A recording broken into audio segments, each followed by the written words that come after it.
Shalom, selamat malam Bapak Ibu, saudara-saudari yang dikasihi Tuhan.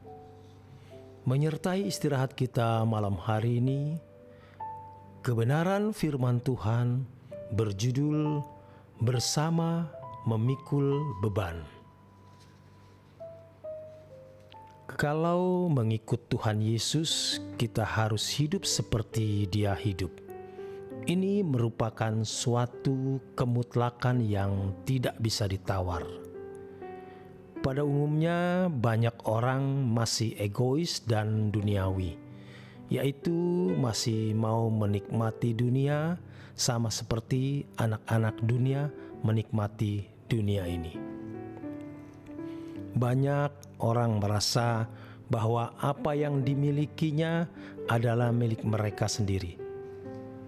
Padahal setelah kita menerima penebusan dari Tuhan Yesus, berarti kita telah menyerahkan seluruh milik kita. Dia yang menebus kita. Dia yang berhak sepenuhnya atas diri kita. Kita tidak ada lagi memiliki diri kita sendiri. Jadi kalau seorang sudah memberi diri ditebus, kebahagiaannya harus tidak lagi dunia ini.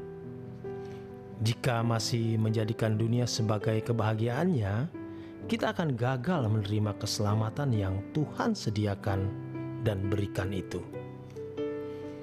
Orang Kristen yang tidak menyadari dan tidak menerima bahwa seluruh miliknya adalah milik Tuhan, maka ia pasti menggunakan semua harta kekayaannya secara semena-mena, tanpa memedulikan kehendak dan rencana Allah. Hal ini juga berarti bahwa mereka tidak memerhatikan perasaan Allah Bapa. Biasanya orang-orang seperti ini merasa bahwa kesempatan hidup hanya satu kali di bumi ini. Setelah hidup di dunia ini, tidak ada kejelasan atau kepastian adanya kehidupan lain. Ini pikiran fasik yang sangat berpotensi membinasakan manusia, termasuk di dalamnya orang-orang Kristen. Orang-orang seperti ini akan sangat menyesal ketika ternyata kehidupannya yang sesungguhnya yang dirancang kembali oleh Allah adalah kelak di langit yang baru dan bumi yang baru. Suatu saat nanti banyak orang Kristen yang akan sangat menyesal, sebab ternyata sebenarnya mereka memiliki Allah yang juga adalah Bapa yang tidak terbatas, yang memiliki segala kemuliaan, kerajaan, dan kuasa yang tidak terbatas. Allah Bapa telah menyediakan suatu kerajaan untuk dinikmati setelah perjalanan perjuangan menjadi utusan Kristus. Yesus berkata, "Janganlah takut, hai kamu kawanan kecil, karena Bapamu telah berkenan memberikan kamu kerajaan itu." Lukas 12 ayat 32. Selama masih hidup di bumi, ini adalah kesempatan untuk melayani Bapa, meneruskan karya keselamatan yang telah dikerjakan oleh Yesus. Segala pengorbanan yang kita lakukan untuk meneruskan karya keselamatan tersebut diperhitungkan kekal oleh Bapa. Sebenarnya apapun yang kita lakukan untuk Dia tidak sebanding dengan apa yang telah Dia lakukan untuk kita. Allah semesta alam yang maha mulia sebenarnya tidak membutuhkan apa-apa. Dia sebenarnya juga tidak membutuhkan kita sama sekali.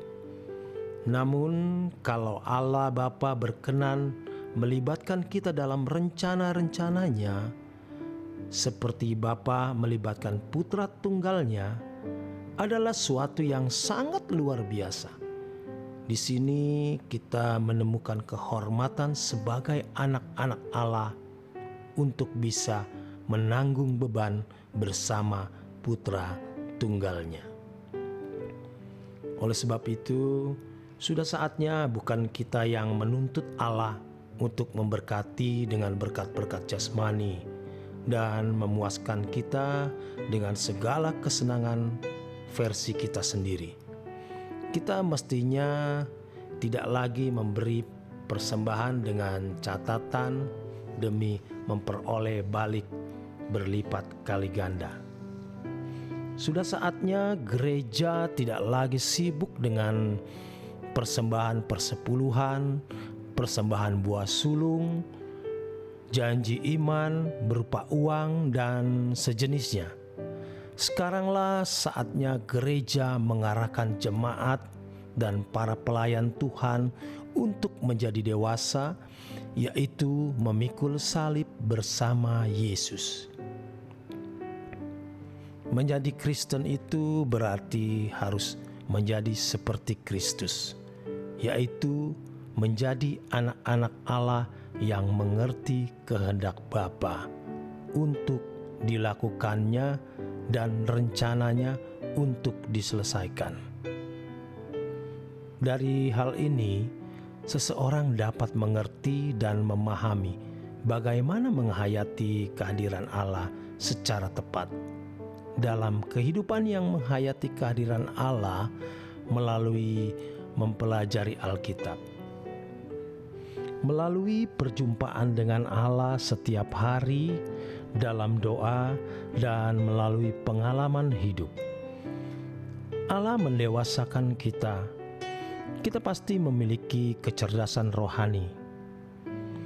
Kecerdasan rohani adalah ketepatan bertindak untuk melakukan apa yang menyukakan hati Allah. Kita pasti tidak akan melukai orang lain.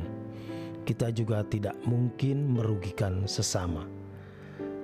Kalau kita melihat hidup kita yang lalu, saat kita melakukan hal-hal yang melukai atau tidak menyenangkan hati Bapa, itu karena kita kurang cerdas. Cerdas berteologi belum tentu cerdas rohani. Seseorang bisa berbicara tentang Allah, tetapi bisa tidak bersentuhan dengan Allah secara real dan tepat.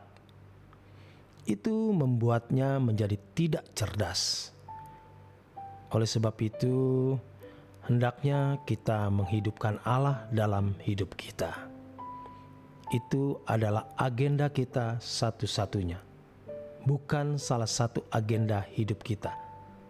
Kita akan mengalami indahnya berjalan dengan Allah untuk itu. Kita harus nekat dan ekstrim, sebab Allah yang besar, mulia, dan agung harus diimbangi dengan menjadikan Dia segalanya dalam hidup kita. Hanya Dia yang dapat menggerakkan dan menggairahkan hidup ini. Hanya Dia kebahagiaan hidup kita.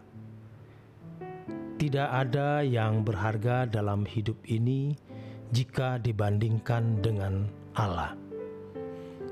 Allah yang besar harus diimbangi dengan ketekunan yang tinggi dan kesediaan untuk meninggalkan segala kesenangan dunia.